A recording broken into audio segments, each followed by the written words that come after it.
A ver cómo es el aislamiento de tres bacterias que son importantes en la patología del ser humano y que ustedes van a tener casos clínicos cuando vayan por los hospitales o en algunos casos en este momento el cólera, pero hay el riesgo de que en cualquier momento se pueda producir una enfermedad del cólera. El cólera es un gran problema de salud en el mundo, ha sido siempre, y hay zonas de riesgo en las cuales son zonas endémicas y epidémicas, y en cualquier momento puede haber un brote de cólera. Y ustedes conocen cómo es que se debe hacer un aislamiento, por ejemplo, del cólera. Bueno, vamos a dar inicio hablando sobre Bacillus anthracis. El Bacillus anthracis, el agente causante del carbunco o del anthrax. El agente causante del carbunco o anthrax se le conoce a la enfermedad causada por este microorganismo, que se caracteriza por ser un bacilo gram positivo, un bacilo gram positivo aerobio, se crece en un ambiente aerobio. Es por un lado, presente por pora, presenta cápsula y es inmóvil. Entonces, esto, como les decía, esto es un bacilo aerobio, inmóvil, y que presenta cápsula, gram positivo, aerobio, por un lado, con una espora central no deformante. Entonces, en cuanto a las patologías que causa el Bacillus anthracis, es según su vía de ingreso del microorganismo. Existen tres vías de ingreso: la vía cutánea, la vía respiratoria, o por inhalación, y la vía digestiva, o sea, mediante ingestión. Entonces, es una enfermedad, en cuanto al carbunco, es una enfermedad zoonótica, o sea, los animales, como son ganado vacuno, ganado ovino, ganado bovino, o ganado vacuno, caprino, pueden padecer esta enfermedad y llega al hombre en forma accidental, cuando el hombre tiene contacto con algunos productos o directamente con las carnes infectadas. Por eso se considera que es una zoonosis, o también podemos decir una antroposoonosis. En cuanto a las formas, como les decía, de acuerdo a la forma de ingreso, existe la forma cutánea, o sea, el llamado carbunco o anthrax. Carbunco cutáneo se le llama también o anthrax, o también se le conoce con el nombre de la pústula maligna. Aparece como una mácula, una pápula, y luego evoluciona a una úlcera. A una úlcera que produce una zona de necrosis. Los bordes de la úlcera están necrosados, hay una necrosis. Pero de ahí viene el nombre de anthracis, porque esa úlcera tiene la parecida a un carbón, parecido al carbón. Entonces, anthracis significa algo de carbón. Entonces, esto es necrótica, es una zona necrosada, los bordes de la úlcera, característica. Y en este caso, la muestra se debe tomar ¿de dónde? De la misma ampolla, de la misma lesión. También es importante destacar que probablemente van a hablar en la teoría de que tiene una toxina, que es también lo que le da la patogenicidad a esta bacteria. Y esa toxina tiene tres factores: el factor edema, el factor letal y el antígeno protector. Tiene tres elementos constituyentes de la toxina: el factor letal, el factor edema y el antígeno protector. De ese antígeno protector se ha obtenido la vacuna. Ahí podemos ver, por ejemplo, una lesión a nivel del... Es muy frecuente este tipo de lesiones del anthrax que se presentan a nivel de las extremidades superiores, sobre todo a nivel de, como pueden ver ahí, en el dedo de la mano, en el dorso de la mano, en el antebrazo. Ahí se presentan, ¿por qué? Pueden ver en el dorso de la mano, parte posterior de la mano, entonces, y en el antebrazo. ¿Por qué? Porque los pacientes van a manipular carnes infectadas por animales muertos y no se protegen, no se colocan guantes, y entonces adquieren la infección directamente, ingresa a través de la piel y causa ese tipo de lesión que ustedes pueden apreciar ahí, ese tipo de lesiones que se presentan en el llamado carbunco pústula maligna, que se le llama. Y la muestra hay que tomar de la misma ampolla o del borde de la lesión. En cuanto al anthrax, que se produce por inhalación, entonces en este caso del anthrax cutáneo, ahí tenemos la lesión mácula, como decía, una mácula, evoluciona una pápula, evoluciona una vesícula, va a tomar tiempo de 6 días, luego ya con el transcurso de los días se va necrosando se va produciendo la necrosis del tejido que ha afectado. El edema es responsable del factor edema, de la producción de ese edema, y la necrosis es causada por el factor letal, que son elementos de la toxina. Entonces, en cuanto a la forma de inhalación, es cuando se tiene contacto con productos o con los mismos pelos de los animales, con los cueros de los animales. Ahora que está en boga la industria del calzado, entonces son aprovechados diferentes tipos de cueros de animales, que incluso a veces los mismos agricultores o los ganaderos, aunque sea, sacan el cuero del animal que muere, pero no toman en cuenta de que puede haber riesgo de poder adquirir este tipo de infección. Y entonces a las personas que trabajan en esos ambientes, manipulando esos cueros, tienen el riesgo de adquirir la infección si es que no se protegen mediante el uso de mascarillas.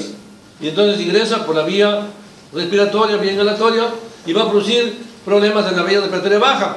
Como es así, va a causar neumonía, va a causar mediastinitis hemorrágica, o sea, un proceso inflamatorio en el mediastino, que eso se puede evidenciar mediante una toma de una radiografía de tórax.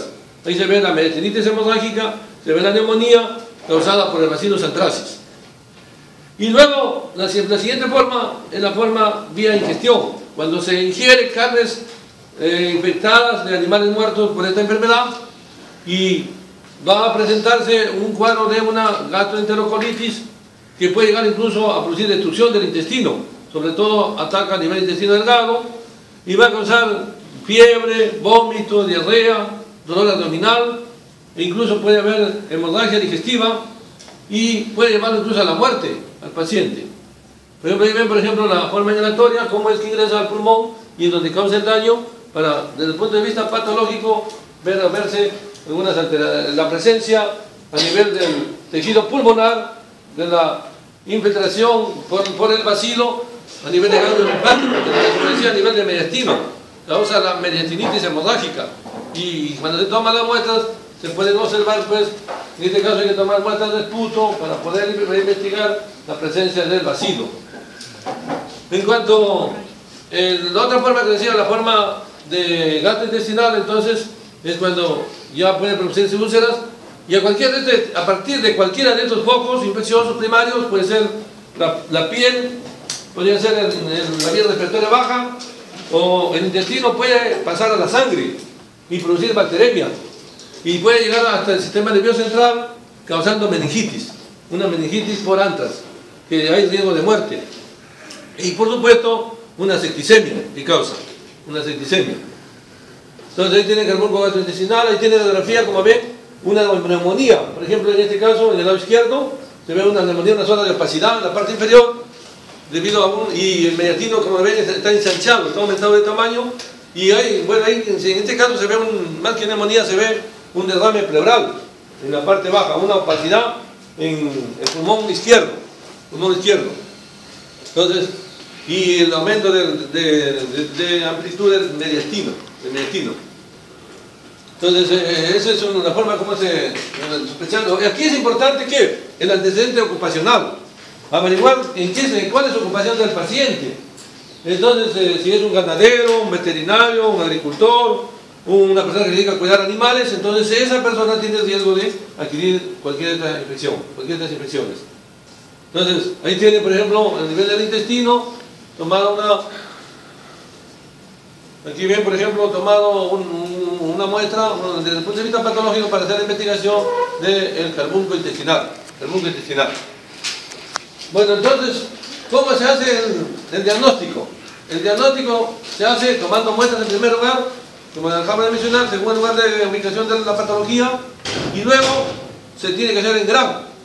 Y en el gram se van a ver a los bacilos como bacilos gram positivos en cadena. Como ya aquí están las muestras, incluso el doctor nos está ayudando aquí con la transparencia, exudado de vesículas, por ejemplo, como decir, de las vesículas, o sea, de las ampollas, puede tomarse exudado de faringe, puede tomarse muestras de esputo cuando hay un problema de un carbunco pulmonar, vómito también cuando se trata de carbunco gastrointestinal, vómito y heces, puede ser.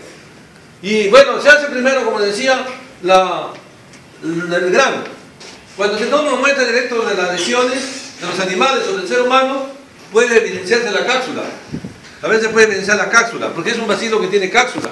Y esta cápsula también le da un cierto grado de patogenicidad. Como ustedes saben, que las cápsulas, cuando el coronavirus tiene cápsula, van a inhibirse en la fagocitosis. Y por lo tanto tiene mayor capacidad de invasión. Entonces, ahí está lo que les mencioné ya, bacilos gram positivos y bueno, a veces los próteins no pueden apreciarse las esporas, pero cuando ya se hacen los cultivos, ahí puede apreciarse la presencia de esporas. Las cápsulas, bueno, en cuanto a las colonias, el cultivo se lleva a cabo en medios, el bacilo del tránsito es un microorganismo que no necesita medios muy selectivos. Puede crecer en medios comunes, puede crecer en medios como por ejemplo el agar nutritivo, pero también puede crecer en un medio enriquecido, que es el agar sangre. Y como ustedes pueden ver, esas hermosas colonias que se están mostrando ahí, se observan cuando crecen en estos medios y que no casi produce hemólisis, muy raramente produce hemólisis, generalmente no produce hemólisis. Entonces cuando crecen en el agar sangre. Y las colonias son, como ustedes pueden ver, grandes. En el centro, como les he esquematizado también acá, se presenta una forma, digamos, uniforme, pero a los bordes del centro de la colonia van a desprenderse a manera de cabellos o de rizos la forma de crecimiento, que da el aspecto de una cabeza de medusa o una melena de león. O también, como dice ahí, aspecto de vidrio esmerilado, con luz transmitida. Son colonias grandes y redondas. Eso es lo característico. Entonces, en cuanto al crecimiento, también se puede investigar al bacilo centracis en un medio de gelatina. En el medio de gelatina va a crecer como pino invertido. En forma de un pino invertido crece en el medio de gelatina. Y bueno, se están haciendo pruebas, como por ejemplo, para diferenciar de otros tipos de bacillus, se están haciendo pruebas de laboratorio, algunas pruebas, y también se están haciendo pruebas actualmente ya de investigación en relación a la parte, esas pruebas de serológicas, pruebas serológicas.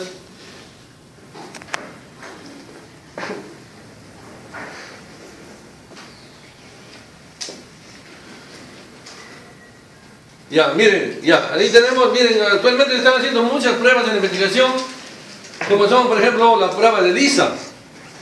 Se puede hacer, se emplea la prueba de Western blot. También se puede hacer la detección de la toxina del Bacillus anthracis. También se está haciendo el uso de la inmunofluorescencia para detectar, mediante anticuerpos fluorescentes, detectar al antígeno. Y también se está usando incluso la reacción en cadena polimerasa. Son todas esas pruebas que se están haciendo desde el punto de vista serológico. La serología, o sea, la investigación del antígeno haciendo uso de anticuerpos específicos. Bueno, aquí tener en cuenta que esta Bacillus anthracis también es un arma biológica. Se está usando en el bioterrorismo. Y se puede decir que es una probable arma para, si en caso del mundo se produciera una guerra mundial, ya no se darían armas, y no se puede utilizar para destruir la humanidad a este tipo de bacilo, los Bacillus anthracis, produciendo en altas cantidades este bacilo. Entonces, el anthrax biológico, el anthrax es un arma biológica.